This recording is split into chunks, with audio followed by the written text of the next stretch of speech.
Good morning all of you. आप सबों के बीच हम एनसीईआरटी क्लास 6 ज्योग्राफी का फर्स्ट चैप्टर लेकर आए हैं।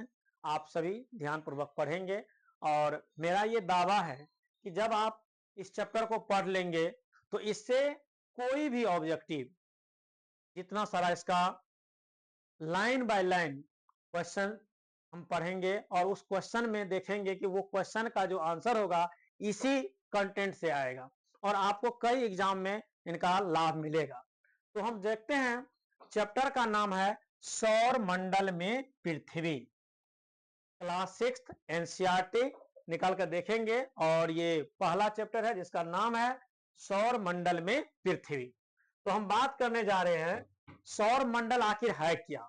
तो सबसे पहले ये जान लीजिए कि सौर मंडल कहने का तात्पर्य है कि आकाश में जितने सारे खगोलीय पिंड हैं, चाहे वो सूर्य है, चाहे वो तारे हैं, चाहे वो नक्षत्र हैं या फिर ग्रह हैं, उपग्रह हैं, सारे के सारे सौर मंडल कहलाते हैं। तो हम बात करते हैं, आगे आते हैं। जैसे अभी हम बताए हैं आपको कि देख लीजिए आप यहाँ पे ये क्या है, ये बुध, शनि, बृहस्पति, पृथ्वी, मंगल, नेपचून, प्लूटो, ये सारा का सारा जो है ये एक ग्रह है। तो हम बात करते हैं, लाइन बाय लाइन देखते हैं इसमें क्या है।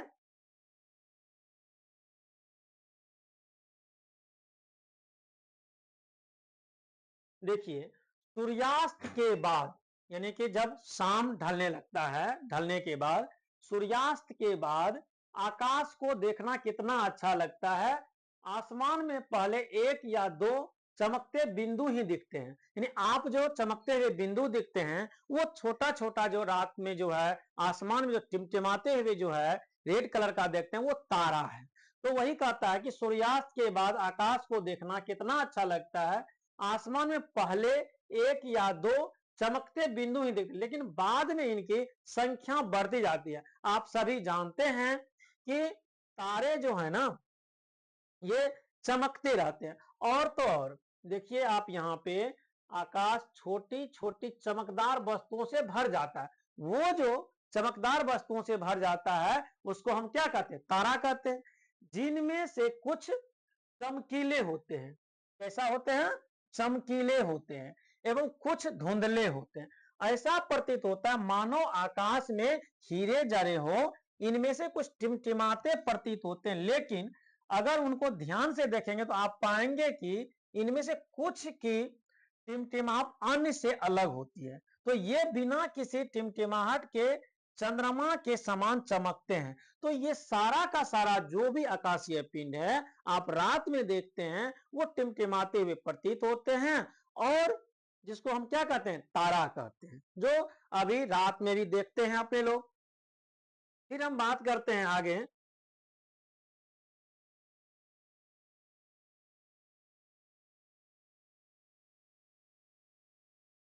आगे देखते हैं, इन चमकीले वस्तुओं से लगभग प्रतिदिन चंद्रमा को भी देखते हैं। यह अलग अलग समय पर अलग आकार तथा अलग स्थितियों में दिखाई पड़ता। आप पूर्ण चंद्र को लगभग एक महीने में एक बार देखते हैं। आप समझ सकते हैं कि चंद्रमा वाली रात, आप समझिए कि पूरा चंद्रमा तो सब लोग देखते हैं, लेकिन प्रत्येक दिन जो है आप पूर्ण चंद्रमा को नहीं देखते हैं। चंद्रमा को जब देखते होंगे तो केवल वर्ष में केवल एक वर्ष में सॉरी वो जो है ना महीना में केवल वो एक ही दिन ऐसा आता है जिसमें पूरा चंद्रमा अपना गोल दिखता है, जिसको हम क्या कहते हैं, आप पूर्ण चंद्रमा को आप पूर्ण चंद्र को लगभग एक महीने में एक बार है। और यह पूर्ण चंद्रमा वाली रात, आपसे ये रहेगा कि पूर्ण चंद्रमा वाली रात, देखिए यह पूर्ण चंद्रमा वाली रात पूर्णिमा होती है। आपसे क्वेश्चन रहेगा कि पूर्णिमा किसे कहते हैं, तो पूर्णिमा में जो पूर्ण चंद्रमा वाली रात जो होती है वो पूर्णिमा कहलाती है। 15 दिन के बाद, 15 दिन के बाद नहीं, एक पक्ष जो होता है ना, द्विपक्ष, एक कृष्ण पक्ष और दूसरा शुक्ल पक्ष। तो ये कृष्ण पक्ष और शुक्ल पक्ष कोई पूछ देते हैं और वैसे भी आप जानते हैं कि पक्ष दो होते हैं, एक कृष्ण पक्ष और दूसरा शुक्ल पक्ष। तो यह जो है 15 दिन के बाद इसे आप नहीं देख सकते। 15 दिन के बाद जो है एक ऐसा भी दिन आता है जिसमें आप कुछ देखते ही नहीं हैं और वह पूरी रात अंधेरी होती है। यह नए चंद्रमा की रात्रि या अमावस्या होती है। ध्यान रखिएगा, नए चंद्रमा की रात्रि क्या कहलाती है? अमावस्या कहलाती है। क्या कहलाती है? अमावस्या। ऐसी रात में अगर आसमान साफ है तो आप आसमान का अवलोकन अच्छी तरह से कर सकते हैं। क्या आपको इस बात पर आश्चर्य नहीं होता कि हम दिन के समय चंद्रमा एवं इन सभी छोटी चमकीली वस्तुओं को क्यों नहीं देख पाते? ऐसा इसलिए है क्योंकि सूर्य के अधिक तेज प्रकाश के कारण रात के समय चमकने वाली वस्तुओं हम दिन में नहीं देख सकते।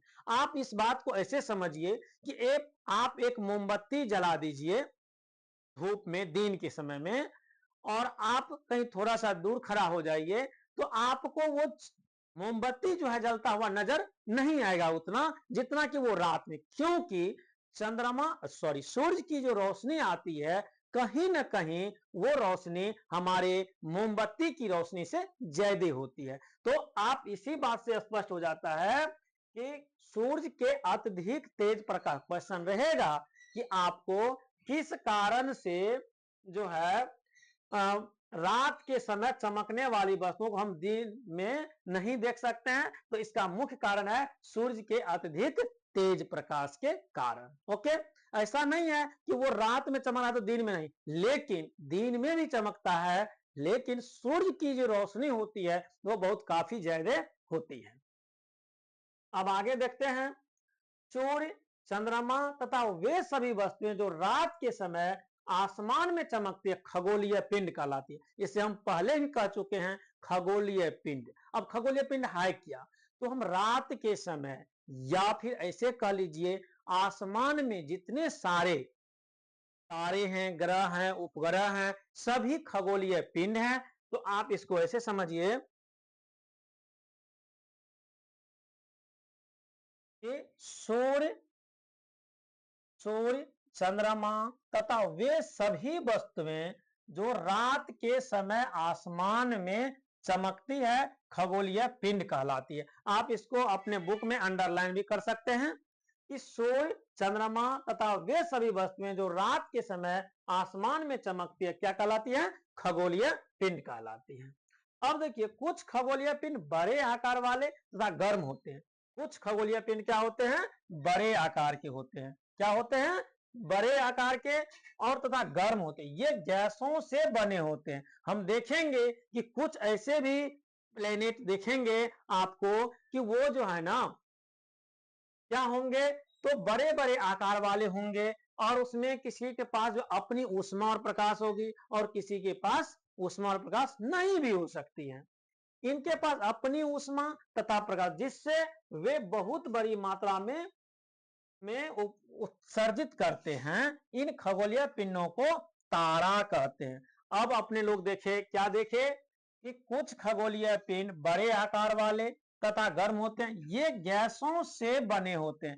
आपसे क्वेश्चन रहेगा कि बताइए तो खगोलीय पिंड किस चीज के बने होते हैं? तो आपका सही आंसर होगा कि खगोलीय पिंड जो है गैसों के बने होते हैं। किसके बने होते हैं? गैसों के। फिर हम आगे इसी में टॉपिक में पढ़ेंगे कि आखिर गैस से तो बना हुआ है, लेकिन कौन सी गैस से बना हुआ है?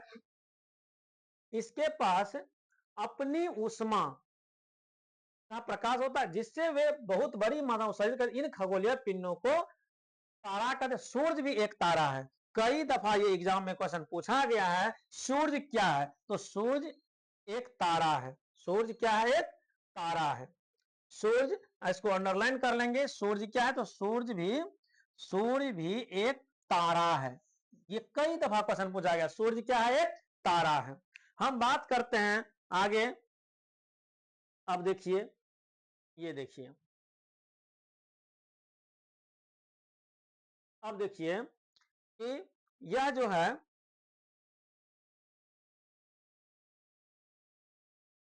रात के समय रात के समय चमकते हुए अनगिनत तारे सूर्य के समान ही है। मतलब रात के समय जो है चमकते अनगिनत तारा, जितने सारे तारे आप देखते हैं वो सभी जो है तारे सूर्य के समान नहीं है। वो क्या है, वो बहुत ही सूर्य से भी बहुत बड़ा है, लेकिन हमसे बहुत अधिक दूर होने के कारण लोग उनकी ऊष्मा या प्रकाश को महसूस नहीं करते तथा वे अत्यंत छोटे छोटे दिखाई पड़ते। कोई क्वेश्चन पूछ देगा कि रात में जो है अनगिनत तारा जो दिखता है, क्या वो जितना छोटा दिखता है कितना उतना छोटा ही दिखता है? नहीं, ऐसा नहीं होता है, क्योंकि रात के समय चमकते हुए अनगिनत तारे सूर्य के समान नहीं है, लेकिन हमसे वो बहुत दूर है। जब हमसे बहुत दूर है जिस कारण से वो जो है वो हमको बहुत ही छोटा महसूस होता है, तो ये अत्यंत छोटे दिखाई पड़ते हैं। आपने अवश्य ध्यान दिया होगा कि कुछ ही दूरी से देखने पर सभी वस्तुएं छोटी दिखाई, आपने ध्यान, कुछ ही दूरी से देखने पर सभी वस्तुएं छोटी दिखाई पड़ती है। अत्यधिक ऊंचाई पर उड़ रहा हवाई जहाज कितना छोटा दिखाई देता है। देखिए कुछ ही दूरी देखने पर सही बात है। देखिए यहाँ पे आप एनसीईआरटी पे कलम नहीं उठाना चाहिए, लेकिन फिर भी हम थोड़ा सा आपको यहाँ कहना चाहेंगे कि देखिए क्या लिखा, आपने अवश्य ध्यान दिया कुछ दूरी से देखने पर सभी वस्तुएं छोटी दिख, कुछ दूरी से, ऐसा तो नहीं है। कुछ दूरी मतलब क्या, हम और आप नजर में हैं तो छोटा, तो जो छोटा है तो छोटा ही दिखाएगा, बड़ा तो बड़ा। लेकिन यहाँ पे लिखा हुआ कि कुछ दूरी से देखने पर, कुछ अधिक दूरी यहाँ पे होना चाहिए था, ठीक, लेकिन यहाँ कुछ दूरी, यहाँ पे कुछ मिस्टेक है, अधिक होना चाहिए। और सभी वस्तुएं छोटी दिखाई पड़ती। जब हम किसी वस्तु को हम बहुत दूर से देखते हैं तो वो हमको क्या मिलता है, छोटा। जैसे कोई 10 मंजिला मकान पर खड़ा है और वो कुछ काम कर रहा है और हम नीचे से देखते हैं मजदूर को या फिर वो मिस्त्री को, तो वो हमको बहुत छोटा नजर आता है। तो वही कह रहा है, यहाँ समझाने का तात्पर्य है कि आप एरोप्लेन को देखते हैं, हवाई जहाज को, ऊपर जो उड़ रहा है वो उड़ने के क्रम में हमको यहाँ से बहुत छोटे छोटे दिखता है, लेकिन जैसे वो लैंडिंग होता है तो वो हमको बड़ा बड़ा दिखने लगता है। अब देखिए सब समझ रहे हैं बात। और यह अब देखिए रात्रि के आसमान की ओर देखते समय आप तारों के विभिन्न समूह द्वारा बनाई गई विविध आकृतियों को देख सकते हैं। रात्रि में आसमान की ओर देखते हैं तो तारा का विभिन्न समूह दिखता है। जैसे ये देखिए तारा है और ये तारा का विभिन्न समूह है। ये देखिए वो लड़की है, ये खड़ी है और इसको दिखा रही है, दिख रहा है इनको तारा छोटा छोटा नजर आ रहा है और एक ग्रुप में नजर आ रहा है, जैसे 1 2 3 4 5 एक जगह तारा है। तो आप देखते हैं कि रात्रि में, इसको हम अंडरलाइन करना चाहेंगे और आप लोग भी अगर आपके पास बुक है तो अंडरलाइन कर लीजिए, देख लीजिए। रात्रि में आसमान की ओर देखते समय आप तारा के विभिन्न समूह द्वारा बनाई गई विविध आकृतियों को देख सकते हैं। ये नक्षत्र मंडल कहलाते हैं। क्या कहलाते हैं? नक्षत्र मंडल कहलाते हैं। अब देखिए कई दफा हम आपको ऐसा दिखाएंगे, हम ये चैप्टर जब पढ़ा देंगे तो आप देखिएगा कि किस प्रकार से एक ही चैप्टर से कई तरह के एग्जाम में सवाल आया है और हम वो प्रमाण भी देंगे कि कैसे। तो देखिए आपसे क्वेश्चन रहेगा कि नक्षत्र मंडल किसे कहते हैं। तो नक्षत्र रात्रि में आसमान की ओर देखते समय कैसे कहिएगा कि रात्रि में आसमान की ओर देखते समय आप तारा के विभिन्न समूहों द्वारा, ये तारा है और तारा के विभिन्न समूहों द्वारा बनाए गए विविध आकृतियों को देखते हैं, यही नक्षत्र मंडल कहलाता है। तो आप जो ये देख रहे हैं तारा, ये क्या है? नक्षत्र मंडल है। ओके, अब हम बात करते हैं। देखिए ये नक्षत्र मंडल और अर्सा मेजर या बिग बियर इसी प्रकार का एक नक्षत्र मंडल है। क्वेश्चन बहुत ही जवाब लाजवाब है। देखिए नक्षत्र मंडल ये कहलाता है कि अब अर्सा मेजर, ये जो है अर्सा मेजर या बिग बियर क्या है? अर्सा मेजर और बिग बियर क्या है? तो ये अर्सा मेजर बिग बियर जो है एक नक्षत्र मंडल है। क्या है? एक नक्षत्र। ये क्वेश्चन जो है हाल फिलहाल में एग्जाम बीपीएससी का लिया गया है, उसमें पूछा गया था कि अर्सा मेजर या बिग बियर क्या है, तो आपसे आंसर रहेगा कि यह नक्षत्र मंडल है। इसी प्रकार एक नक्षत्र मंडल है, बहुत आसानी से पहचान में आने वाला नक्षत्र मंडल है, जैसे सप्तऋषि। अब कह देगा कि सप्तऋषि क्या है, तो यह जो है सप्त माने होता है सात और ऋषि मतलब होता है संत। क्वेश्चन रहेगा कि सप्त ऋषि का अर्थ बताएं, तो सप्त का मतलब सात और ऋषि का मतलब संत, मतलब यह जो है सात तारों का समूह है। सप्त ऋषि क्या है दोस्त, ये सात तारों का समूह है, जो कि नक्षत्र मंडल अर्सा मेजर का भाग है। क्वेश्चन रहेगा कि यह जो है सप्त ऋषि किसका भाग है, तो ये अर्सा मेजर का भाग है। अब अर्सा मेजर क्या है, तो ये नक्षत्र मंडल है। अर्सा मेजर क्या है, तो नक्षत्र मंडल है। बढ़िया से गौर करके आप लोग सुनिएगा, समझिएगा इस बात को, बहुत ही मेन बात हम पढ़ा रहे हैं। और आप लोग कहीं भी यदि क्लास कर रहे होंगे या किए भी होंगे तो थोड़ा इस चीज को देखेंगे। और हमारा प्रयास रहेगा कि मेरा जहां तक अनुभव है कि क्वेश्चन जो अभी उठा रहा है वो फैक्चुअल क्वेश्चन उठा रहा है, तो आप लोग सभी इसको बढ़िया से गौर करके देखिएगा। और जहां भी त्रुटि होगा आप लोग कमेंट में भी हमको बताने का प्रयास करेंगे कि सर आप यहाँ पे इस तरह से होना चाहिए, तो हम उसको भी देखेंगे। ऐसा नहीं है कि अपने मन से हम कुछ ना कुछ कर रहे हैं। तो ये जो भी है वो देखिए, सप्तऋषि क्या है, ये सात तारों का समूह है। उसके बाद देखिए सप्तऋषि का मतलब होता है, सप्त मतलब सात और ऋषि का मतलब संत, माने यह सात तारों का समूह है। अब देखिए, अब देखिए आपने परिवार या पड़ोस में किसी बड़े व्यक्ति से कहिए कि वह आपको आसमान की ओर अधिक तारों और ग्रहों तथा नक्षत्र मंडल को दिखाएंगे। आप स्वाभाविक है घर में मम्मी है पापा हैं, और यदि इस वीडियो को बच्चे के गार्जियन अगर देख रहे हैं तो उनसे भी हम रिक्वेस्ट करेंगे कि बच्चे को दिखाने का प्रयास जरूर करेंगे।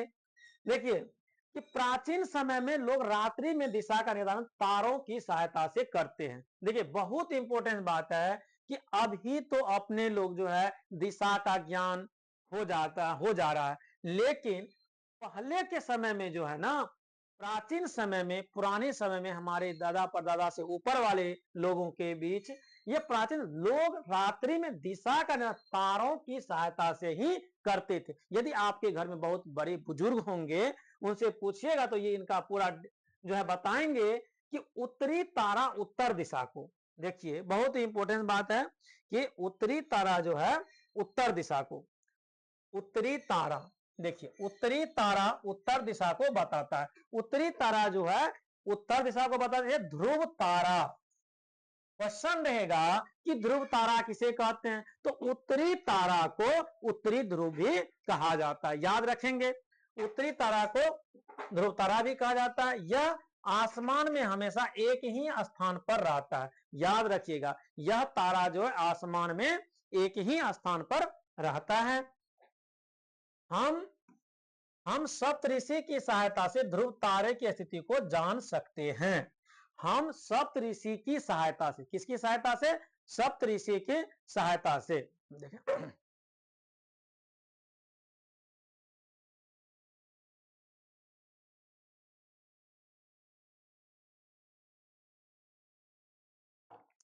बहुत अच्छा, तो सप्तऋषि की सहायता से ध्रुव तारे की स्थिति को जान सकते हैं। चित्र 1.1 में आप देख सकते हैं। आप 1.1 में हम आपको ये दिखाए थे, देखिए ये जो है ना ये सप्तऋषि है, इसको काउंट कीजिएगा, और यह जो है दिखा रहा है।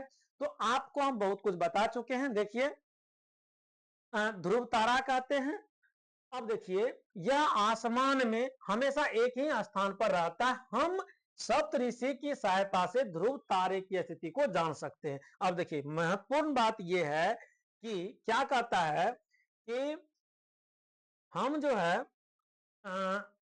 यह आसमान में हमेशा एक ही स्थान पर रहता है। कौन सा तारा रहता है, उत्तरी ध्रुव तारा एक ही स्थान पर रहता है। हम सप्तऋषि के साथ ध्रुव तारे की स्थिति को जान सकते हैं। चित्र 1.1 में आप देखेंगे, यदि सप्तऋषि मंडल के संकेतक तारों को आपस में मिलाते हुए एक काल्पनिक रेखा खींची जाए और उसके आगे और बढ़ाया, यह ध्रुव तारे की ओर इंगित करेगा। यहां हम दिखाए थे कि मतलब कि एक काल्पनिक रेखा खींची जाए, कहां से, तो संकेतक तारों को आपस में मिलाते हुए, जो तारा आपका बना हुआ है उस तारे को मिलाते हुए तो इंगित करेंगे कुछ खगोलीय पिंडों, देखिए कुछ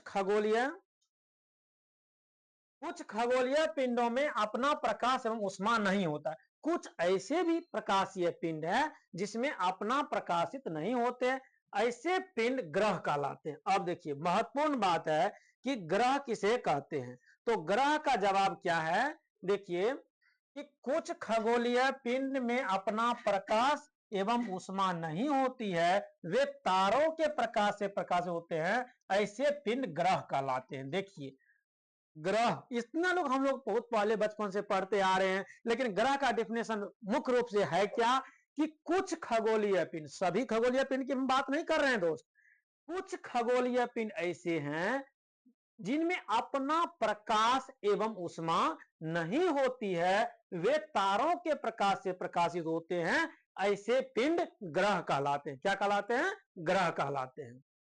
अब देखिए ग्रह जिसे अंग्रेजी में प्लेनेट कहते हैं, अब इंग्लिश मीडियम वाले बच्चे क्या कहेंगे, ग्रह नहीं जानेंगे, वो कहेंगे प्लेनेट, तो प्लेनेट कहते हैं।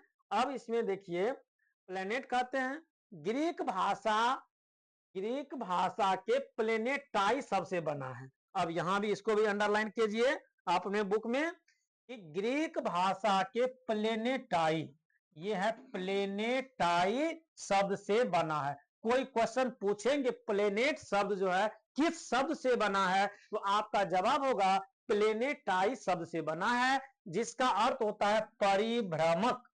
प्लेनेटाई का अर्थ क्या होता है, परिभ्रमक, अर्थात चारों ओर घूमने वाले। परिभ्रमक, परिभ्रमक का मतलब चारों ओर घूमने वाले। अब देखिए पृथ्वी जिस पर हम रहते हैं, हम लोग किस पर रहते हैं, तो पृथ्वी पर रहते हैं, तो जिस पर, यह पृथ्वी क्या है, एक ग्रह है। पृथ्वी क्या है, एक ग्रह है। यह अपना संपूर्ण प्रकाश एवं ऊष्मा सूर्य से प्राप्त करती है। क्वेश्चन रहेगा कि हम जिस पर रहते हैं, हम पृथ्वी पर रहते हैं, तो पृथ्वी पर जो है हम रोशनी कहां से प्राप्त करते हैं, तो ये ऊष्मा सूर्य से प्राप्त करते हैं। किसे प्राप्त करते हैं, सूर्य से। और सूर्य हम पहले क्या देखे थे, तो सूर्य क्या है, एक तारा है जो पृथ्वी के सबसे नजदीक का तारा है। क्वेश्चन आपसे रहेगा कि पृथ्वी के सबसे नजदीक का तारा जो है क्या है, तो आपका सही जवाब होगा सूर्य। पृथ्वी के सबसे नजदीक का तारा क्या है, तो सूर्य। अब देखिए पृथ्वी को बहुत अधिक दूरी से, जैसे चंद्रमा से देखने पर यह चंद्रमा की तरह चमकती हुई प्रतीत होती है। आप क्या सीखे कि जो पृथ्वी के सबसे नजदीक का तारा है, तो कौन, सूर्य। आप भी समझिए कैसे लिखा हुआ है कि यह अपना संपूर्ण प्रकाश एवं ऊष्मा सूर्य से प्राप्त करती है। कौन प्राप्त करती है, तो पृथ्वी। और जो पृथ्वी के सबसे नजदीक का तारा है और पृथ्वी को बहुत अधिक दूरी से, जैसे चंद्रमा से देखने पर यह चंद्रमा की तरह प्रतीत होती है। अब हम बात करते हैं आगे। देखिए यहाँ एक पॉइंट और है, देखिए इसको समझ लीजिए, कुछ रोचक तथ्य। और हम इसके बारे में आपको यह भी कहना चाहेंगे कि आप अपने बुक में यदि इस तरह का रोचक तथ्य देख रहे हैं, तो आप इसको समझ लीजिए VVI। हम जहां पर ये मार्क्स करेंगे, तो आप समझे VVI का मतलब वेरी वेरी इंपॉर्टेंट होता है। और यह क्वेश्चन यहीं से, अभी जो आप देखेंगे सीटेट, STET, सीटेट, ये प्रोनाउंसिएशन रॉन्ग है, CTET बोला जाता है। लोग मौखिक बोल देते हैं सीटेट, जो गलत है, जिसका सेंट्रल टीचर एलिजिबिलिटी टेस्ट होती है, और STET state teacher eligibility test होती है। तो आप अपने प्रोनाउंसिएशन पे ध्यान भी देंगे, और जो गलत है, गलत कहने में कहीं अपनी माफी मांगना ही चाहिए, क्योंकि लोग बोल देते हैं सीटेट, जो गलत है। CTET बोलना चाहिए और STET। अब देखिए कुछ रोचक तथ्य के बारे में हम बात करते हैं। बृहस्पति, शनि तथा यूरेनस, ये जो है चारों ओर छल्ले, कुछ ऐसे ग्रह हैं, क्वेश्चन कई बार पूछा गया है कि कुछ ऐसे ग्रह हैं जिसके चारों ओर छल्ले हैं, नाम बताएंगे, तो आपका आंसर हो जाएगा बृहस्पति, शनि तथा यूरेनस के चारों ओर छल्ले। आप बताएंगे कि 3 ऐसे ग्रह का नाम जिसके चारों ओर छल्ले हैं, तो आपका सही जवाब होगा बृहस्पति, शनि, यूरेनस। बृहस्पति, शनि, यूरेनस, इसके चारों ओर छल्ले हैं और विभिन्न पदार्थों के असंख्य छोटे छोटे पिंडों से बनी पट्टियां हैं।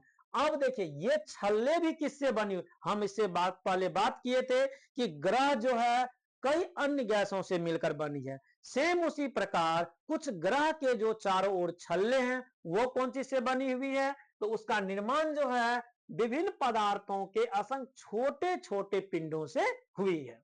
अब देखिए पृथ्वी से इन छल्लों को शक्तिशाली दूरबीन की सहायता से देखा जा सकता है। आप नग्न आंखों से नहीं देख सकते हैं। क्यों नहीं देख सकते हैं, तो यह जो है बहुत ही सूक्ष्म चीजों से बनी होती है। अब देखिए आप बनी होती है। नेक्स्ट देखेंगे कि जैसे चंद्रमा से देखने में, तो ये तो बता चुके हैं। अब हम आगे जाते हैं। देखिए अब हम इसको कर्व करना चाहेंगे, तो हमारे तो अब देखिए इसको आप कर्व करके देख सकते हैं, लेकिन ये जो यहाँ पीडीएफ में है तो थोड़ा सा आप देखेंगे, ये बहुत ही इंपॉर्टेंट है। हम फिर यहाँ पे वीवीआई करेंगे। यहाँ पे जो है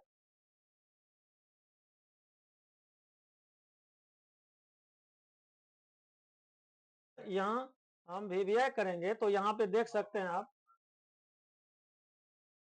यहाँ देखिए इसको आप कर सकते हैं। देखिए इसको वीवीआई कर लीजिए, और यह जो है ना आपका बहुत ही इंपॉर्टेंट बात है। देखिए यहाँ पे सब प्लेनेट को दिखाया गया है, जैसे इससे पहले हम चर्चा कर रहे थे। देखिए यहाँ पे सबसे पहले देखिए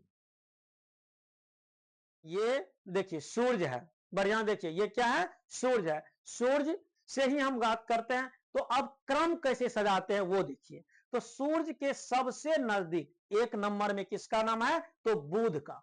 सूर्य के सबसे नियरेस्ट प्लेनेट कौन सा है, तो आपका सही जवाब होगा बुध। बुध के बाद इसी को अंग्रेजी में समझिएगा, तो इंग्लिश मीडियम के जो बच्चे होंगे घर में, आप उनसे पूछिएगा बेटा मरकरी जानते हो, तो यस मैम जानते हैं, या यस पापा जानते हैं, यस मम जानते हैं। तो इस सही जवाब होगा बुध को इंग्लिश में मर्क्यूरी बोला जाता है। और बुध के बाद का कौन सा है, तो बुध के बाद शुक्र। बुध के बाद शुक्र ग्रह का नाम है। तो बुध देखेंगे, सूर्य के सबसे नजदीक ग्रह बुध, उसके बाद शुक्र हो गया, उसके बाद देखेंगे पृथ्वी, उसके बाद मंगल, उसके बाद देखिए बृहस्पति, उसके बाद देखिए शनि, उसके बाद यूरेनस, उसके बाद आप नेपच्यून, इसको वरुण बोलते हैं। तो यहां तक समझ में आ गया। अब फिर से देख लीजिए, यहां तो देखे सब कुछ ठीक है, लेकिन आप लोग भी कमेंट करके कह सकते हैं सर आपने जो है ये बुध शुक्र पृथ्वी मंगल तो बोला, लेकिन ये जो ये पट्टी जो देख रहे हैं इसका क्या नाम है, तो इसका नाम है क्षुद्र ग्रह की पट्टी। तो अब ये क्षुद्र ग्रह क्या है इसके भी बारे में हम जानेंगे, लेकिन थोड़ा सा हम इसमें थोड़ा सा जान लीजिए। क्वेश्चन कई बार पूछा जाता है कि क्षुद्र ग्रह की जो पट्टी है ये कहां मिले, एस्ट्रॉयड बेल्ट कहां मिलेगा, तो इसका जवाब होगा मंगल एवं बृहस्पति के बीच में जो वो पट्टी है छोटे छोटे पिंडों की, जो उसको क्या कहते हैं, तो क्षुद्र ग्रह की पट्टी। तो क्वेश्चन रहता है कि क्षुद्र ग्रह कहां पाया जाता है, तो मंगल और बृहस्पति के बीच में क्षुद्र ग्रह पाया जाता है। अब हम थोड़ा सा इसमें देखेंगे, बहुत ही इंपॉर्टेंट क्वेश्चन है। अभी आपने देखा कि बुध पहला है, बुध सूर्य के सबसे निकटतम ग्रह कौन सा है, तो बुध। तो बुध के सूर्य के चारों एक परिक्रमा। अब देखिए जैसे किसी चीज को आप खड़ा कर, जैसे रूम है अपना बना हुआ, रूम के चारों ओर एक बार परिक्रमा करते हैं तो उसमें कितना समय लगता है। कहने का मतलब जब आप देवघर जाते हैं या मंदिर जाते हैं पूजा करने के लिए, और जब बाबा भोलेनाथ के मंदिर के चारों ओर चक्कर लगाते हैं, तो एक चक्कर कितना मिनट में अपने लोग लगाने के, नजदीक है, थोड़ा सा छोटा स्पेस होता है। फिर सेम उसी प्रकार यह जो बुध ग्रह है ये सूर्य के चारों कितना दिन में लगाता है, तो 88 दिन में। कई बार पूछा गया है कि सूर्य के चारों ओर एक परिक्रमा कितने दिन में लगाएगा, तो 88 दिन में लगाएगा। और ये सूर्य के चारों ओर परिक्रमण और घूर्णन दोनों अंतर है। परिक्रमण और घूर्णन।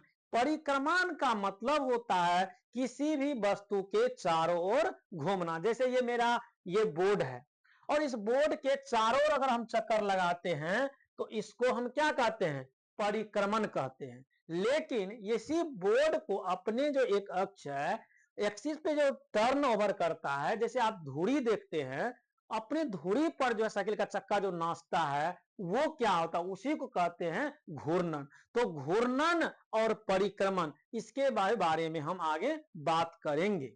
तो यहां देखिए जो जो हम बोल रहे हैं आप वहां पे अगर हम नहीं बताते हैं तो वहां पे कमेंट कर सकते हैं कि सर आपने तो घूर्णन के बारे में बोले थे लेकिन आप यहाँ पे नहीं बताए।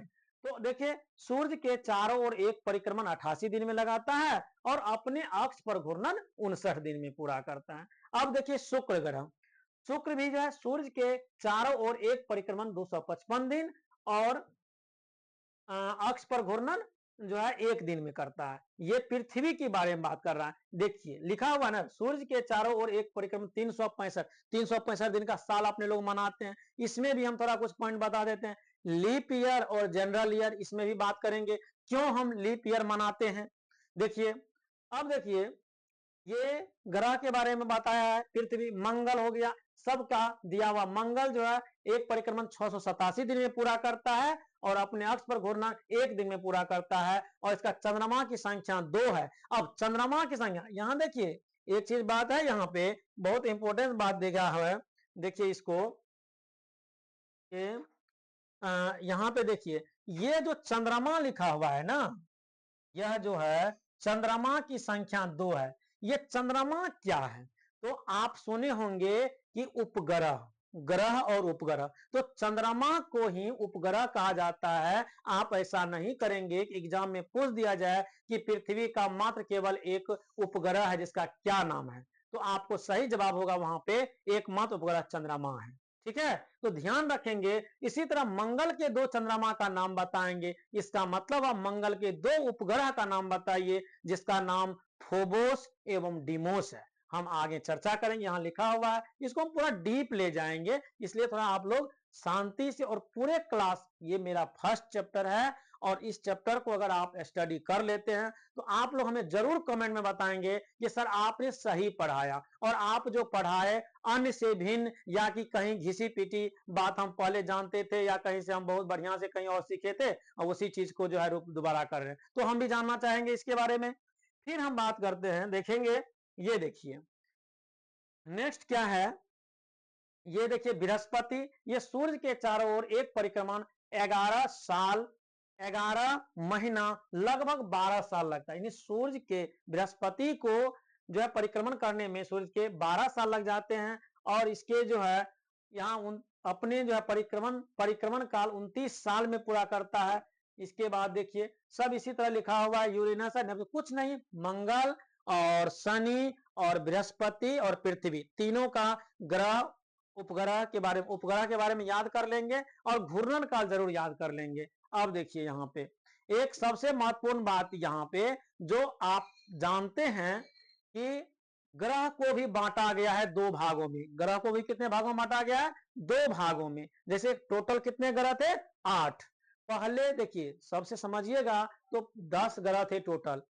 10वां ग्रह का नाम था कार्ला, तो हम उस पर भी चर्चा करेंगे बृहत रूप से, लेकिन थोड़ा हम मौखिक बता देते हैं। पहले ग्रह थे 10, फिर आया 9 पे। 9वें ग्रह को जो है उसको प्लूटो था, उसको भी हटा दिया गया क्योंकि वो प्रक्रिया को पूरा नहीं करता था, कुछ रूल रेगुलेशन है। तो हम बात करने जा रहे हैं, ग्रह 2 प्रकार के होते हैं, एक आंतरिक ग्रह और दूसरा है बाह्य ग्रह। ये पहले हम बात जान चुके हैं कि ग्रह 2 तरह के, एक आंतरिक ग्रह और बाह्य ग्रह। तो आंतरिक ग्रह क्या होता है, जो सूर्य के सबसे नजदीक है, सूर्य के जो सूर्य के सबसे नजदीक है, जो सूर्य के सबसे नजदीक है वह तारे जो है आंतरिक ग्रह कहलाते हैं। और आंतरिक ग्रह का निर्माण चट्टानों से हुआ है।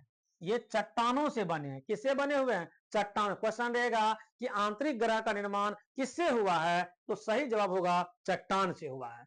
अब हम बात करेंगे, ये देखिए बाह्य ग्रह। तो बाह्य ग्रह जो है सूर्य से बहुत दूर है, सूर्य से बहुत दूर है और यह जो है आकार या बहुत बड़े आकार के हैं और गैस और तरल पदार्थों से बने हैं। किससे बने हुए हैं?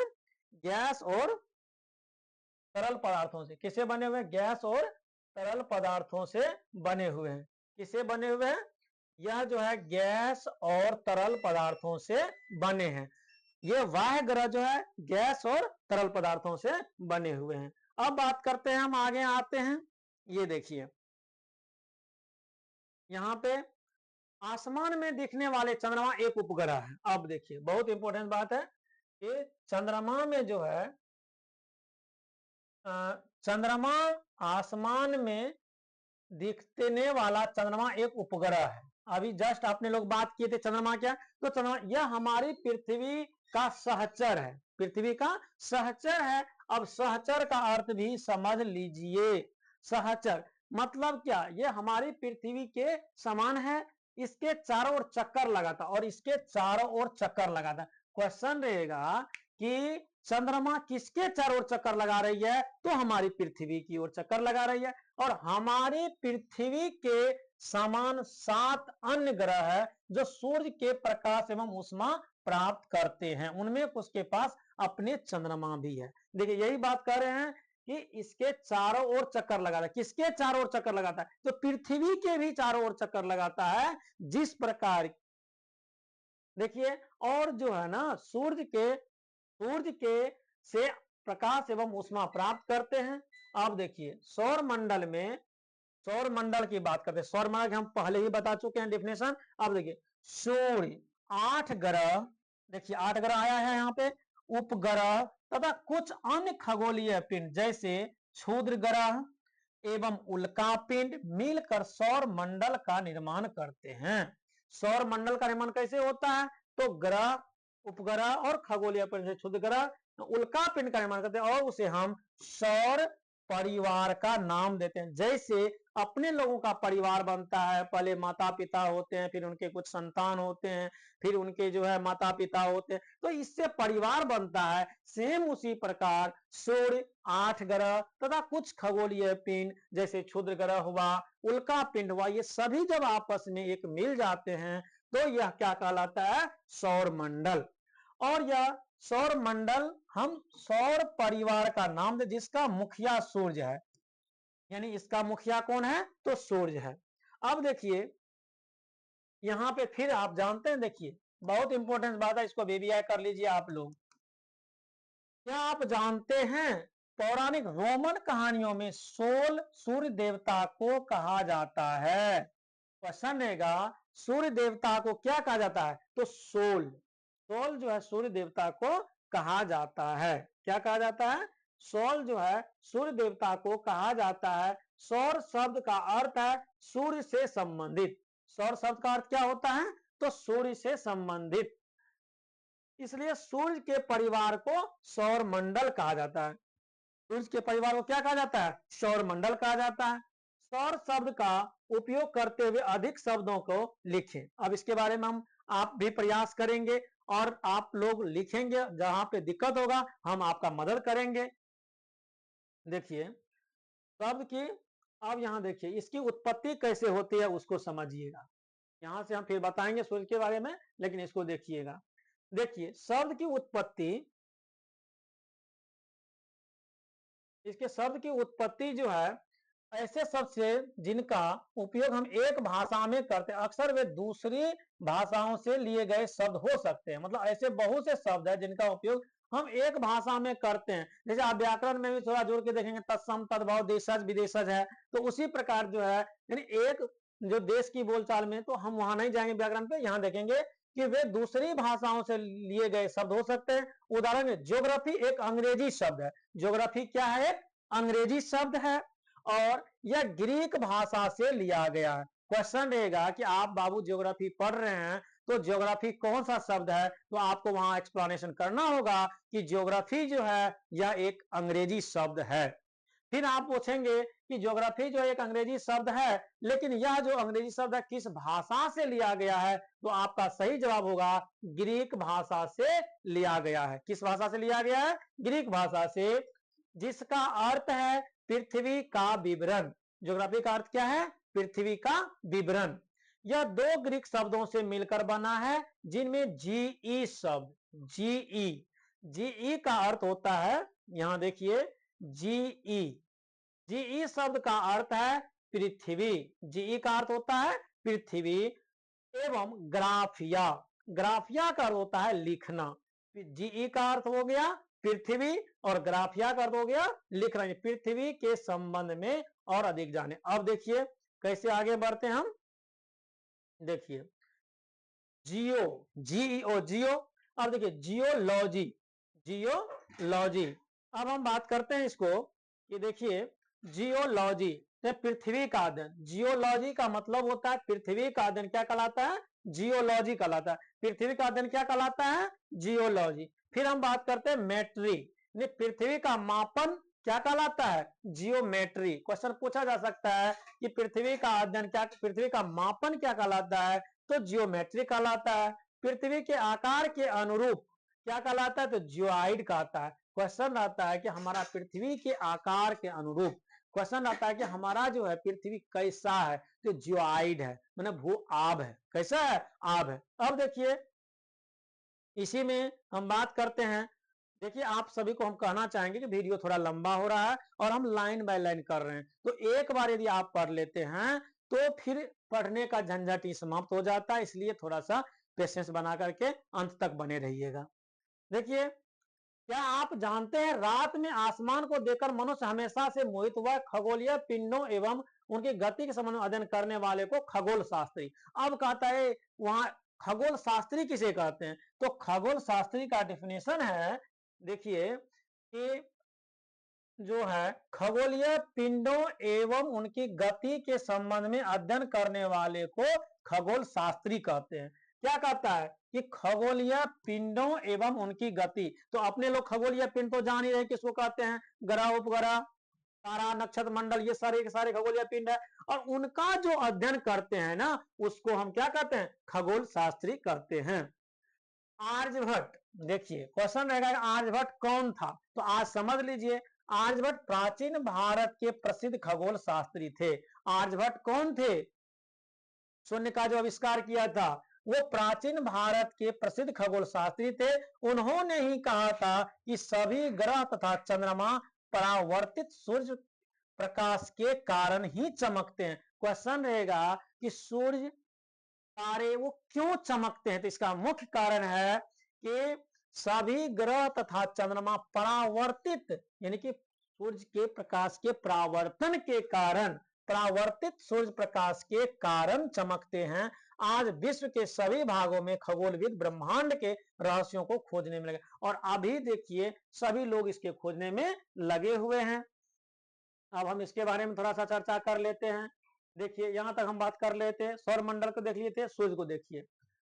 सूर्य सौर मंडल के केंद्र में अवस्थित है।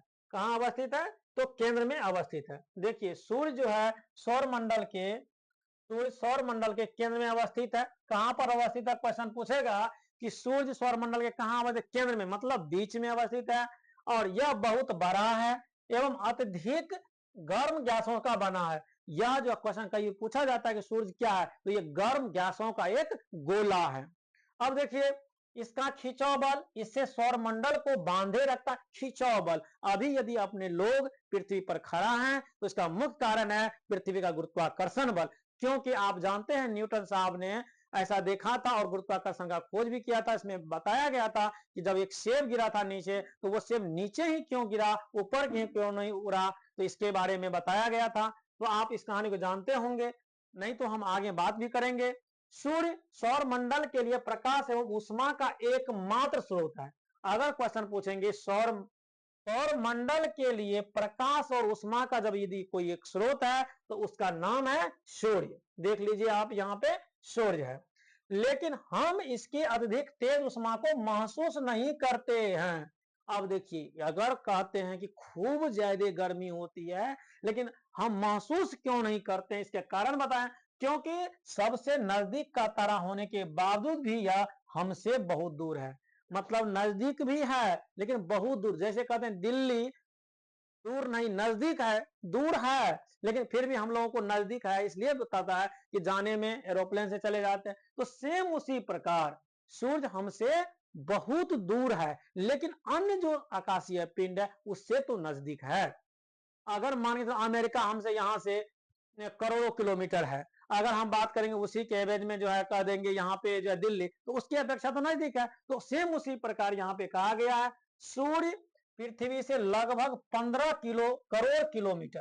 क्वेश्चन पूछा जाता है कि सूर्य जो है पृथ्वी से कितना किलोमीटर दूर है, तो 15 करोड़ किलोमीटर। कई बार क्वेश्चन पूछा गया है कि सूर्य पृथ्वी से लगभग कितना किलोमीटर दूर है, तो 15 करोड़ किलोमीटर दूर है। अब हम बात करते हैं ग्रह पे आते हैं। तो ग्रह हमारे सौर मंडल में 8 ग्रह हैं। कितने ग्रह हैं? 8 ग्रह हैं। हमारे सौर मंडल में कितने ग्रह हैं? 8 ग्रह। आप अंडरलाइन कर लेंगे। सूर्य से दूरी के अनुसार, अब हम बताए थे आपको फिगर के माध्यम से भी कि सूर्य से दूरी के अनुसार वे कौन कौन है। तो पहला है बुध, दूसरा है शुक्र, तीसरा है पृथ्वी, चौथा है बुध, शुक्र, पृथ्वी, चौथा है मंगल, पांचवा है बृहस्पति, छठा शनि, सातवां यूरेनस तथा नेपच्यून। आपसे क्वेश्चन रहेगा कि हमारे सौर मंडल में टोटल 8 ग्रह जो हैं, ये आठों ग्रह जो है दूरी के अनुसार बताइए, सूर्य से दूरी के अनुसार। तो पहला ग्रह क्या हो जाएगा? बुध, सूर्य के सबसे नजदीक का ग्रह बुध। दूसरा नंबर शुक्र, तीसरा पृथ्वी, चौथा मंगल, पांचवा बृहस्पति, छठा शनि, सातवां यूरेनस तथा आठवां नेपच्यून। अब देखिए इसको थोड़ा सा बताया गया है कि सूर्य से दूरी के अनुसार, अब सूर्य से दूरी के अनुसार याद रखने का क्रम क्या है। तो यह लिखा हुआ है my very efficient mother just serve us nuts.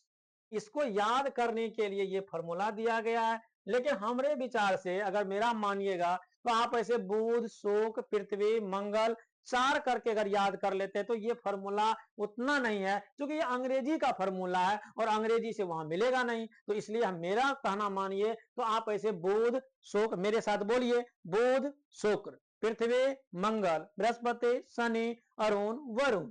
तो आप देखेंगे तो my very efficient mother just serve us nuts, मतलब माय मरकरी हो गया, वी वेनस हो गया, ई अर्थ हो गया, मार्स हो गया, जे जुपिटर हो गया, एस सैटर्न हो गया, यू यूरेनस हो गया, एन फॉर नेपच्यून हो गया। तो हमको याद है इसलिए हम बोल दिए। ये इसको बोलते हैं मरकरी, मरकरी माना बुध, वीनस माने शुक्र, ये हो गया अर्थ, अर्थ मतलब पृथ्वी, ये हो गया आपको मार्स, मार्स मंगल, जे फॉर जुपिटर, जुपिटर बृहस्पति ग्रह, एस फॉर सैटर्न, सैटर्न शनि ग्रह, यू फॉर यूरेनस और उसको वरुण बोलते हैं, और एन फॉर नेपच्यून जिसको वरुण बोलते हैं। तो ये हो गया बुध शुक्र पृथ्वी मंगल बृहस्पति शनि अरुण वरुण। तो ये याद करने का है। अब देखिए टोटल ये हम पढ़ा चुके हैं।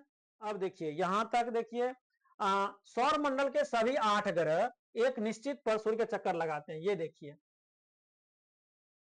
इसमें देखिए कि सभी 8 निश्चित पथ पर सूर्य का चक्कर लगाते हैं, सौर मंडल के सभी 8 ग्रह। अब क्वेश्चन रहेगा कि 8 ग्रह जो है किसके चक्कर लगा रहे हैं, तो सूर्य के चारों ओर चक्कर लगाते हैं। ये रास्ते दीर्घ वृत्ताकार में फैले। क्वेश्चन पूछा गया है कि सौर मंडल के जो सभी 8 ग्रह हैं वो सूर्य के जो चक्कर लगा रहे हैं वो किस आकार में, तो दीर्घ वृत्ताकार में फैले हुए हैं। किस में फैले हुए हैं? दीर्घ वृत्ताकार में फैले हुए हैं। ये कक्षा कहलाते हैं। क्या कहलाते हैं? ये कक्षा कहलाते हैं। बुध सूर्य के सबसे नजदीक है। देखिए अपने लोग कितना बार, और एनसीईआरटी एकदम पूरा कोट कोट के देता है बच्चे को नॉलेज कि आप याद कर लीजिए, और कहीं से एक क्वेश्चन जो बार बार इंपॉर्टेंस होता है उसको बार बार लिखता है क्योंकि वो याद हो जाए। तो बुध सूर्य के सबसे नजदीक है और अपनी कक्षा में सूर्य के चारों ओर एक चक्कर लगाने में केवल 88 दिन लगते हैं। हम वो दिखाए थे। शुक्र को पृथ्वी का जुड़वा ग्रह कहा जाता है। क्वेश्चन रहेगा कि पृथ्वी का जुड़वा ग्रह किसको कहा जाता है, तो आपका सही जवाब हो जाएगा शुक्र। पृथ्वी का जुड़वा ग्रह किसको कहा जाता है, तो शुक्र को कहा जाता है, क्योंकि इसका आकार एवं आकृति लगभग पृथ्वी के ही समान है। क्वेश्चन रहेगा कि पृथ्वी को का जुड़वा ग्रह कौन सा है, तो शुक्र कहेगा। बिल्कुल सही है। लेकिन क्यों कहा जाता है भाई? अगर जुड़वां ग्रह कहा जा रहा है तो क्यों कहा जा रहा है, इसका कारण है, तो इसका आकार एवं आकृति, किसके कारण, आकार एवं आकृति के कारण। अभी तक प्लूटो भी एक ग्रह माना जाता था, देखिए हम पहले बात किए थे नौवां ग्रह प्लूटो, तो अब देखिए अभी तक प्लूटो को भी क्या माना जाता था, ग्रह माना जाता, लेकिन परंतु अंतरराष्ट्रीय खगोलीय संगठन, एक संगठन होता है, जैसे हमारे यहाँ भी कई पॉलिटिक्स पार्टी है, सबका अपना अपना संगठन, घर में देख लीजिए परिवार में एक संगठन होता है कि 10 फैमिली मिलकर एक संगठन तैयार करता है, हम संगठन में कोई कार्यक्रम करेंगे तो ये रूल फॉलो करेगा तो वही हमारे संगठन में शामिल हो सकता है। तो सेम उसी प्रकार ये जो अंतरराष्ट्रीय खगोलीय पिंड है अपना बैठक बुलाया, और कब, अगस्त 2006 में। तो यह निर्णय लिया कि कुछ समय पहले खोजे गए अन्य खगोलीय पिंड जैसे 2003 यूबी 313, क्वेश्चन पूछा रहेगा कि बाबू बताइए यूबी 2003 यूबी 313 क्या है, तो पहले ग्रह था सीरस, क्या है ग्रह था प्लूटो, बौने ग्रह कहे जा सकते हैं। कौन सा ग्रह कहा जाता है, प्लूटो। तो क्वेश्चन पूछा जा सकता है कि बौने ग्रह के नाम से किसे जाना जाता था, तो प्लूटो को, तो प्लूटो को। अब देखिए लेकिन हुआ कैसे, ये देखिए, अब पृथ्वी पर आ जाइए, यहां देखिए पृथ्वी के बारे में कुछ कहा जा रहा है। देखिए पृथ्वी को तो सूर्य से दूरी के हिसाब से, सूर्य से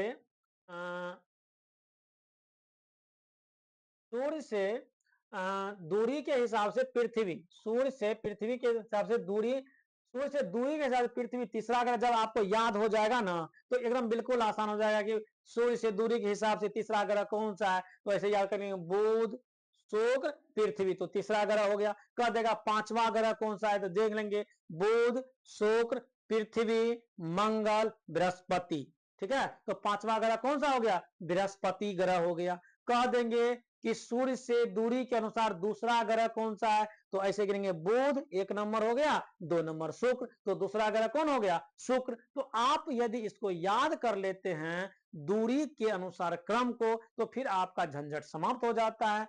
देखिए सूर्य से दूरी के हिसाब से पृथ्वी तीसरा ग्रह है, आकार में पांचवा। देखिए क्वेश्चन रहेगा, हम आकार की भी बात करेंगे, उसको आप दिखाएंगे हम कि आकार में, आकार मतलब क्या, उसका साइज कैसा है, देखने में छोटा है या इतना बड़ा या इतना बड़ा है, कि सब जो ग्रह है 8 गो आदमी घर में है तो सबसे कहता है ना कि सबसे मोटगर कौन है, सबसे पतरगर कौन है, तो सेम उसी प्रकार कि सबसे मोटा ग्रह यानी सबसे बड़ा ग्रह कौन सा है, तो वो जो है ये पांचवा सबसे बड़ा ग्रह है, पांचवा, ये जो आकार में पांचवा सबसे, यह पांचवा सबसे बड़ा ग्रह है। यह ध्रुवों के पास थोड़ी चपटी है, कौन सा ग्रह ध्रुव के पास थोड़ी सी चपटी है, तो उसका नाम है पृथ्वी, क्योंकि हम अभी पृथ्वी का अध्ययन कर रहे हैं।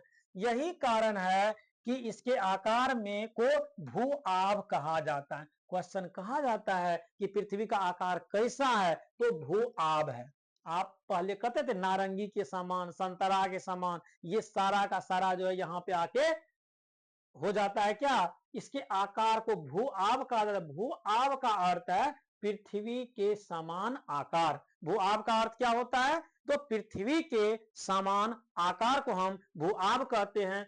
जीवन के लिए अनुकूल परिस्थितियां संभवतः केवल पृथ्वी पर ही पाई जाती। याद रखिएगा कि हमारी जो ये धरती माँ है, जिसकी गोद में हम लोग फल फूल रहे हैं, खेल रहे हैं, यह केवल एक धरती ही है, ये पृथ्वी ही है जिस पर जीवन संभव है। अन्य ऐसा कोई ग्रह नहीं है जिस पर जीवन संभव हो, क्योंकि अनुकूल परिस्थितियां संभव है केवल पृथ्वी पर ही है। पृथ्वी न तो अधिक गर्म है और न ही अधिक ठंडी है, और यहाँ पानी एवं वायु उपस्थित है।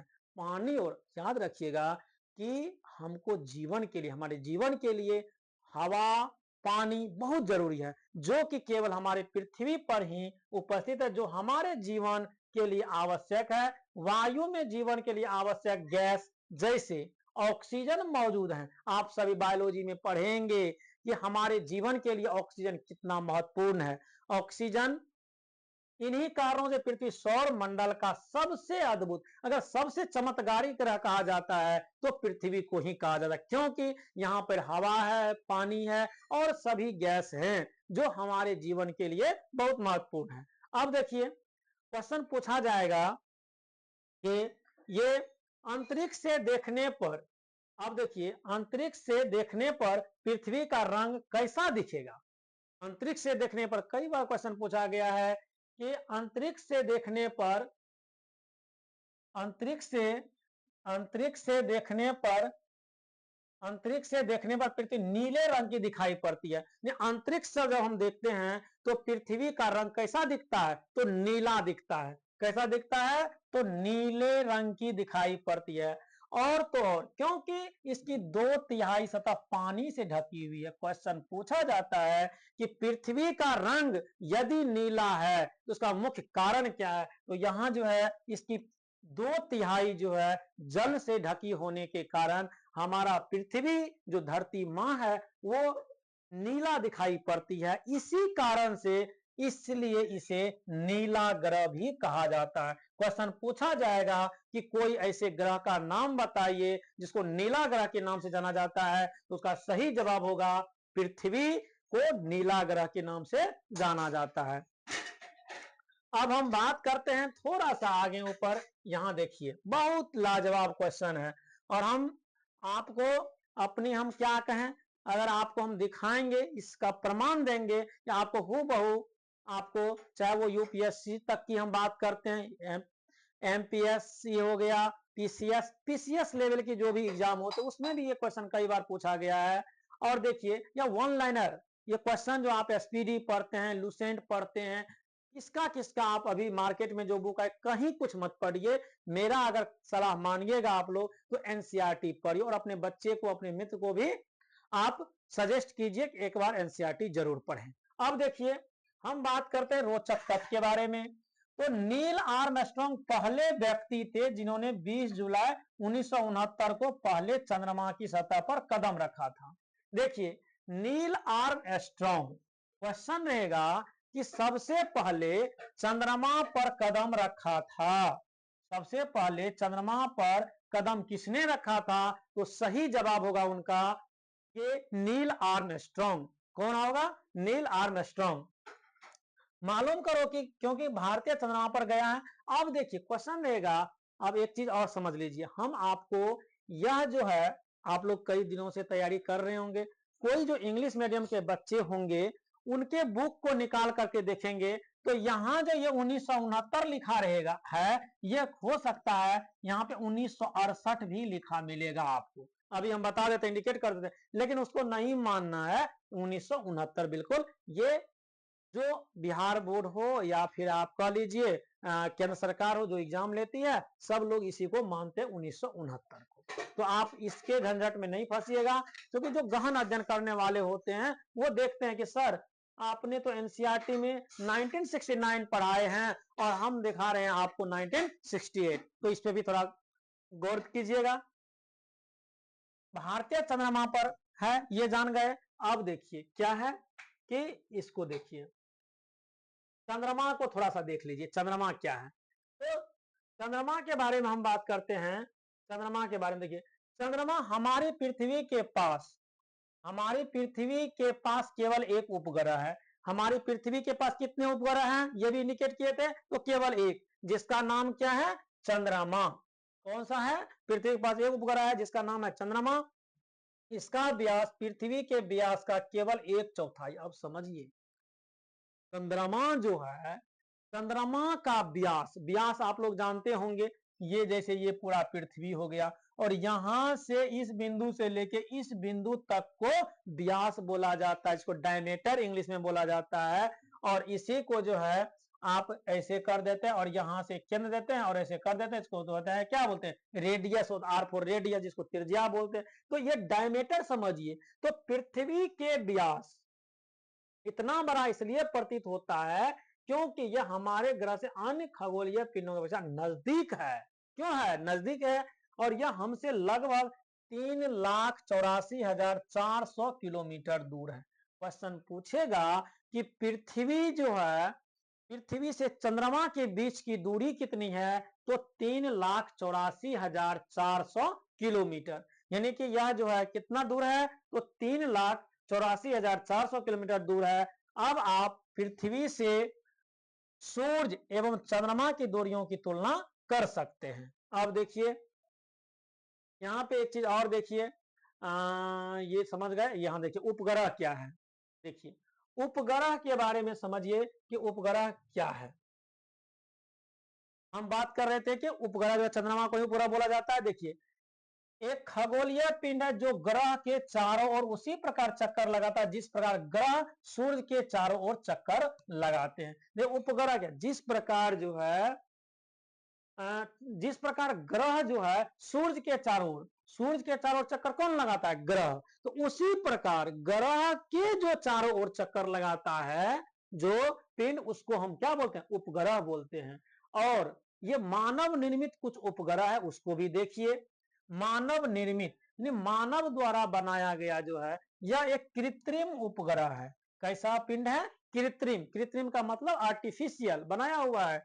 यह वैज्ञानिकों के द्वारा बनाया गया है जिसका उपयोग ब्रह्मांड के बारे में जानकारी प्राप्त करने एवं पृथ्वी पर संचार माध्यम के लिए किया जाता है। और पृथ्वी पर संचार, अभी हम लोग टेलीविजन देखते हैं, नहीं देखते हैं, रेडियो सुनते हैं, ये सारा का सारा जो है करने के लिए इसे रॉकेट के द्वारा अंतरिक्ष में भेजा जाता है। किसके द्वारा भेजा जाता है? रॉकेट के द्वारा। जैसे आप अपने दिवाली में होली दिवाली खेलते हैं, रॉकेट छोड़ते हैं तो कैसे आग लगाते हैं, पूरा फुट से ऊपर उड़ जाता है। तो यह जो है ना रॉकेट के द्वारा अंतरिक्ष में भेजा जाता है एवं पृथ्वी की कक्षा में स्थापित कर दिया जाता है। और कहां पे? पृथ्वी, ये जो है ना और पृथ्वी की कक्षा में अंतरिक्ष में उपस्थित कुछ भारतीय उपग्रह है। भारतीय उपग्रह, हमारा भारत कमजोर नहीं है। देखिए कुछ भारतीय उपग्रह जैसे इनसेट, कह देगा इनसेट क्या है? तो ये भारतीय उपग्रह। कैसा उपग्रह है? तो मानव द्वारा निर्मित। ये हमारे वैज्ञानिक में वो क्षमता है, वो ताकत है जिन्होंने बनाया है। IRS, ये क्या है? यह भी जो ये मानव निर्मित उपग्रह है। इनसेट, IRS, एडुसेट, कई और जो है ना ये मानव निर्मित उपग्रह है। तो आप याद कर लेंगे मानव निर्मित उपग्रह, इनसेट, IRS और एडुसेट, ये तीनों उपग्रह हैं। अब देखिए आप इस चीज को देख लीजिए कि रॉकेट का प्रक्षेपण, रॉकेट का पृथ्वी पर गिरना और मानव निर्मित। देखिए यहां देखिए दिखाया गया है, ये कैसे कैसे ऊपर उड़ रहा है, देख रहे हैं? और ये देखिए कैसे छोड़ रहा है? तो इस प्रकार से अब आगे देखिए। अब ये देखिए अब यहाँ पे कितना है इसमें देख लेते हैं। अच्छा अभी है लगभग लगभग समाप्ति के कगार पर है, इसको देख लीजिए आप। बस एक पेज और बचा है। देखिए देखिए ये जो है, ये देखिए क्या है कि जीवों और जीवित रहने के विकास की आवश्यकता होती है। अब यह देखिए समझिए बढ़िया से गौर करके कि जीवों एवं पौधों को जीवित रहने, देखिए जीव एवं पौधों को जीवित रहने के लिए क्या चीज की आवश्यकता होता है? आप भी जान में करते हैं, हवा पानी वायु चाहिए ही। अब देखिए चंद्रमा पृथ्वी का एक चक्कर लगभग 27 दिन में पूरा करता है। क्वेश्चन रहेगा कि पृथ्वी का एक चक्कर चंद्रमा कितने दिन में पूरा करता है? तो 27 दिन में पूरा करता है। लगभग इतने ही समय में यह अपने अक्ष पर भी एक चक्कर पूरा करता है। इसके परिणाम पृथ्वी से हमें चंद्रमा का केवल एक ही भाग दिखाई देता है। याद रखिएगा, एक चंद्रमा, एक गेंद ले लीजिएगा, गेंद पर लाइट जलाइएगा और लाइट जैसे जलाइएगा तो ये भाग जो है ना, ये इधर से लाइट मारेंगे तो ये तो हमारा जो दिखेगा, लेकिन पीछे वाला पार्ट जो है वो आपको अंधेरा ही दिखेगा, जिसको आप कह सकते हैं कि ये पीछे वाला सेम उसी प्रकार जिस प्रकार से सूरज की रोशनी हमारी पृथ्वी पड़ती है तो जिस पर रोशनी पड़ रही है वो प्रकाशमान हो जाता है, जिसको हम दिन बोलते हैं। और जो भाग अंधेरा दिखता है उसको हम रात बोलते हैं। तो आज हम लोग आपको समझाने का प्रयास किए कि दिन और रात, और दिन और रात होने का कारण के भी बारे में हम जानेंगे। आखिर दिन रात होता क्यों? क्योंकि हम लोग ज्योग्राफी के स्टूडेंट हैं, तो ज्योग्राफी अगर पढ़ रहे हैं तो बहुत सारा बात हम देखना चाहेंगे, जानना चाहेंगे आखिर ये होता कैसे है। ठीक है, तो ज्योग्राफी का मतलब यह है कि पृथ्वी पर जो भी वस्तुएं हैं वो सबके बारे में अध्ययन करना। देखिए तो चंद्रमा की, देखिए चंद्रमा की सतह, चंद्रमा की परिस्थितियां जीवन के लिए अनुकूल नहीं है। अब देखिए लोग कहता है कि चंद्रमा पर चले जाएंगे, अरे भाई चंद्रमा पर चले जाएगा तुम, लेकिन रहेगा कैसे, क्योंकि वहां परिस्थितियां जीवन के अनुकूल नहीं है। जैसे कभी कभी आप जानते हैं कि कहीं चले जाते हैं गाँव घर, और वहां पे रहने के लिए आपको व्यवस्थित नहीं है, तो कैसे रह पाइएगा वहां। तो सेम उसी प्रकार ये चंद्रमा की परिस्थितियां जीवन के लिए अनुकूल नहीं, इसकी सतह पर पर्वत, मैदान एवं गड्ढे हैं। अब देखिए चंद्रमा पर देख रहे हैं कि क्या सब है, वो देखिए इस सतह पर पर्वत, मैदान एवं गड्ढे जो चंद्रमा की सतह पर छाया बनाते हैं, और पूर्णिमा के दिन चंद्रमा पर इनकी छाया को देखा जा सकता है। अब क्वेश्चन कह देगा कि भाई कैसे देखेगा, तो आप जब चंद्रमा पर जाएंगे और पूर्णिमा के दिन यदि जाएंगे तो ये सब आपको छाया भी देखने के लिए मिलेगा। अब देखिए हम बात करने जा रहे हैं क्षुद्र ग्रह के बारे में। देखिए क्षुद्र ग्रह क्या है, तो क्षुद्र ग्रह को भी आज समझ लीजिए, जिसको अपने लोग एस्ट्रॉयड बेल्ट समझे थे, और एस्ट्रॉयड बेल्ट कहां मिला था, मंगल और बृहस्पति के बीच का जो बेल्ट था ना, वो क्षुद्र ग्रह था। तो हम क्षुद्र ग्रह की परिभाषा को भी जान लें कि तारों, ग्रहों एवं उपग्रहों के अतिरिक्त, तारा को देखे, ग्रह को देखे और उपग्रह को भी देखे, उसके अतिरिक्त ना, उसके अलावे असंख्य छोटे छोटे पिंड, असंख्य मतलब जिसको आप गिन नहीं सकते हैं, असंख्य छोटे छोटे पिंड सूर्य के चारों ओर चक्कर लगाते, इन पिंडों को क्षुद्र ग्रह कहते हैं। क्या कहते हैं, क्षुद्र ग्रह कहते हैं। ये मंगल एवं बृहस्पति कक्षाओं के बीच पाए जाते हैं। यहां से क्वेश्चन उठा लेता है कि आपको वहां फिगर में दिखाया गया था, हम फिगर में दिखाए थे, और वही चीज यहाँ पे लिखा हुआ मिल रहा है कि इन पिंडों को क्षुद्र ग्रह कहते हैं। ये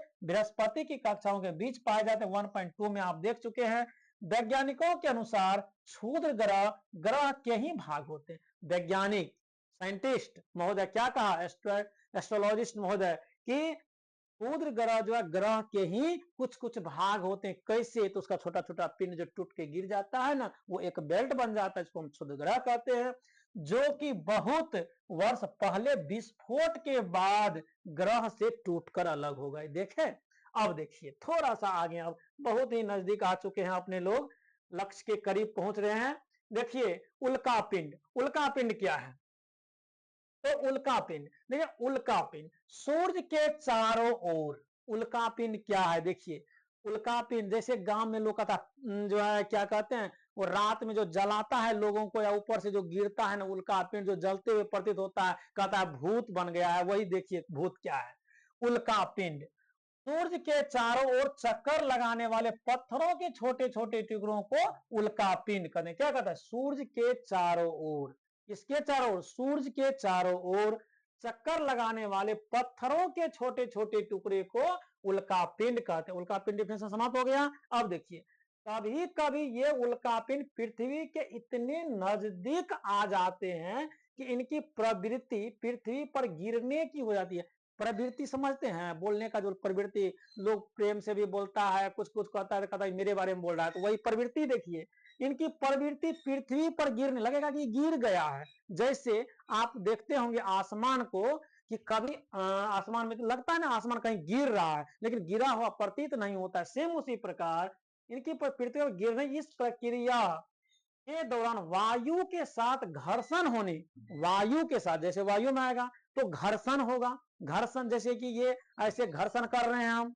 ना, किसी चीज को रगड़ते तो वही घर्षण, तो दोनों वायु के साथ घर्षण होने का ये गर्म होकर जल जाते हैं, फलस्वरूप चमकदार प्रकाश उत्पन्न होते हैं। कौन सा प्रकाश, चमकदार, चमकने लगता है। कभी कभी कोई उल्का पूरी तरह जले बिना ही पृथ्वी पर गिर जाती है, जिससे धरातल पर गड्ढे बन जाते हैं। क्लियर हो गया।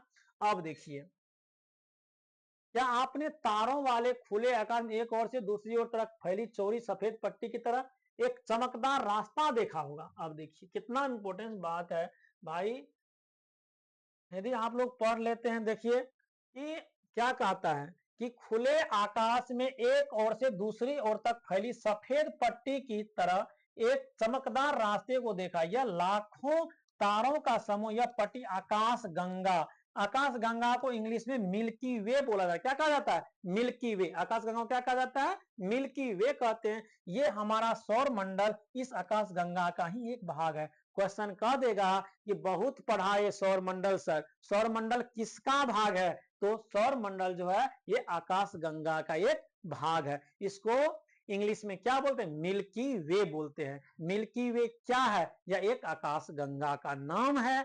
मिल्की वे यह सौर मंडल इस आकाश गंगा का एक भाग है। प्राचीन भारत में इसकी कल्पना आकाश में प्रकाश की एक बहती नदी से की गई थी। क्वेश्चन पूछा जाएगा कि प्राचीन भारत में, प्राचीन मतलब क्या? पुराने समय की बात कर रहे हैं। पुराने भारत में जो है ये आकाश गंगा की कल्पना किससे की गई थी? तो प्रकाश की एक बहती नदी, प्रकाश की माने लाइट की, इस प्रकार इसका नाम आकाश गंगा पड़ा। आकाश गंगा करोड़ों तारों, बादलों तथा गैसों की एक प्रणाली है। आकाश गंगा क्या है? यह जो है यह एक प्रणाली है। इस प्रकार देखिएगा, इस प्रकार आकाश गंगा मिलकर ब्रह्मांड का निर्माण करते हैं। और कई आकाश गंगा मिलकर जो है किसका निर्माण करते हैं? ब्रह्मांड का। कहते हैं ना कि ब्रह्मांड, अपने लोग ब्रह्मांड में निवास करते हैं, ब्रह्मांड का निर्माण आकाश गंगा मिलकर ब्रह्मांड का निर्माण करते हैं। और ब्रह्मांड की विशालता की कल्पना करना अत्यंत कठिन है। वैज्ञानिक अभी भी इसके बारे में अधिक से अधिक जानकारी एकत्र करने में जुटे हुए हैं। इसके आकार के संबंध में कोई जानकारी नहीं है, लेकिन फिर भी हम जानते हैं कि सभी जो भी है, हम सभी जो है इसी ब्रह्मांड का हिस्सा है। ओके, अब देखिए यहाँ पे क्या कर रहा है, यहाँ देखिए ये आप ब्रह्मांड के साथ अपना संबंध बता सकते हैं। आप पृथ्वी पर हैं तो पृथ्वी सौरमंडल का एक भाग है, बिल्कुल सही है। हमारा सौरमंडल आकाश गंगा, देखिए हमारा सौरमंडल आकाश गंगा मिल्की वे का एक भाग है। हमारा जो सौरमंडल है आकाश गंगा वो किसका एक भाग है? मिल्की वे का एक भाग है। किसका भाग है? वो मिल्की वे का भाग है, मिल्की वे का एक भाग है। और जो ब्रह्मांड का हिस्सा है, ब्रह्मांड से जुड़े इस तथ्य पर विचार कीजिए, इसमें लाखों आकाश गंगाएं मौजूद है और आपका स्थान कहाँ है। अब ये क्लियर हो गया। अब देखिए, अब आपका अंतिम पड़ाव है। यदि हम आपको पढ़ाए हैं तो आप हमको आंसर देने का प्रयास करेंगे। ये देखिए, हम आज मौखिक बता देते हैं, इसमें थोड़ा सा हम इसका क्या कह सकते हैं, इसको हम कंक्लूजन पे पहुंचा देते हैं। आप इसका आंसर भी खोजिएगा, लघु उत्तर दीर्घ उत्तर सभी प्रश्न का उत्तर। और हमको ऐसा पूर्ण विश्वास है कि हम जितना देर से आपको दिए हैं ये सब का आंसर आप खुद भी दे सकते हैं। जैसे देखिए, ग्रह और तारे में क्या अंतर है? ग्रह क्या है और तारे क्या है? ग्रह के पास ग्रह जो है क्या है और तारे में क्या अंतर है, आप संक्षेप में बता सकते हैं। दूसरा, सौर मंडल से आप क्या समझते, इसको हम पूरा एक्सप्लेनेशन बताए हैं। सूर्य से उनकी दूरी के अनुसार सभी ग्रह का नाम हम जो बताए थे आपको वहां पे, वो क्वेश्चन का जवाब है। पृथ्वी को अद्भुत ग्रह क्यों कहा जाता है, इसके पीछे का क्या कारण है, ये हम आपको सब कुछ पढ़ाए हैं, लेकिन आप थोड़ा सा मंथन कीजिएगा, नहीं आएगा तो आप हमें बोलिएगा सर इसका आंसर आप बता दीजिए, हम नहीं समझ में आए तो हम उसको फिर एक्सप्लेनेशन करेंगे। फिर देखेंगे हम हमेशा चंद्रमा के एक ही भाग को क्यों देखते हैं, हम आपको प्रैक्टिकली बताए हैं उसको भी। हम प्रकाश हमेशा चंद्रमा के एक ही भाग क्यों देखते हैं। दूसरा है ब्रह्मांड क्या है, उसको देखेंगे। उसके बाद देखिए, तथा सही उत्तर को चिन्हित कीजिए। किस ग्रह को पृथ्वी के जुड़वां ग्रह के नाम से जाना जाता है। आपके पास एनसीईआरटी बुक है, नहीं तो आप हमारे चैनल के माध्यम से आज ही आपको एनसीईआरटी का ये क्लास 6 का ज्योग्राफी उस पर डाल दिया जाएगा। आप लोग अपने को डाउनलोड कर लेंगे और उस चैप्टर के माध्यम से पढ़ लेंगे। यदि बुक है तो और खुशी की मिलेगी कि आप बुक में पढ़ के इसका क्वेश्चन सोल्व करके आते हैं।